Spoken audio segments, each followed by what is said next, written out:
hammeringly bright place. How could he kick and spin like he used to in this heavy atmosphere where the air stung his skin?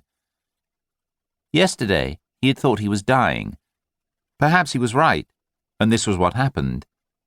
Everything was open to question, except the fact that he was separated from his mother. Now that he realized there was a difference between them, he loved his mother with a new sharpness. He used to be close to her. Now he longed to be close to her.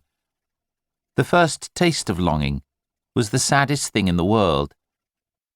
"Oh dear, what's wrong?" said the nurse. "Are we hungry, or do we just want to cuddle?" The nurse lifted him out of the fish tank cot, over the crevasse that separated it from the bed, and delivered him into his mother's bruised arms. "Try giving him a little time on the breast, and then try to get some rest. You've both been through a lot in the last couple of days." He was an inconsolable wreck. He couldn't live with so much doubt and so much intensity.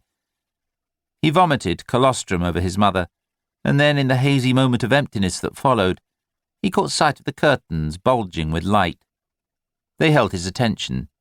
That's how it worked here. They fascinated you with things to make you forget about the separation. Still, he didn't want to exaggerate his decline. Things had been getting cramped in the old world. Towards the end, he was desperate to get out. But he had imagined himself expanding back into the boundless ocean of his youth, not exiled in this harsh land. Perhaps he could revisit the ocean in his dreams, if it weren't for the veil of violence that hung between him and the past.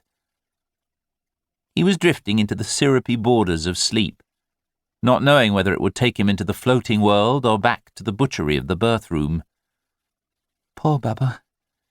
He was probably having a bad dream," said his mother, stroking him.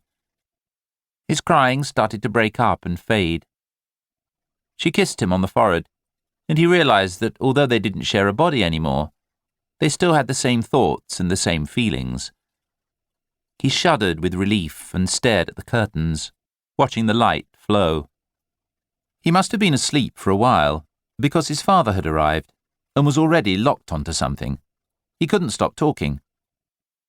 "I looked at some more flats today, and I can tell you it's really depressing. London property is completely out of control. I'm leaning back towards Plan C." "What's Plan C? I've forgotten." "Stay where we are and squeeze another bedroom out of the kitchen. If we divide it in half, the broom cupboard becomes his toy cupboard and the bed goes where the fridge is." "Where do the brooms go?" "I don't know. Somewhere." "And the fridge?" "It could go in the cupboard next to the washing machine." "It won't fit."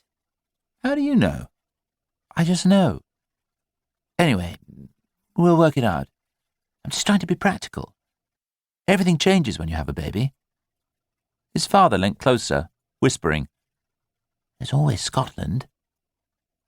He had come to be practical. He knew that his wife and son were drowning in a puddle of confusion and sensitivity, and he was going to save them. Robert could feel what he was feeling. "God, his hands are so tiny," said his father. "Just as well, really." He raised Robert's hand with his little finger and kissed it. "Can I hold him?" She lifted him towards his father. "Watch out for his neck. It's very floppy. You have to support it." They all felt nervous. "Like this?"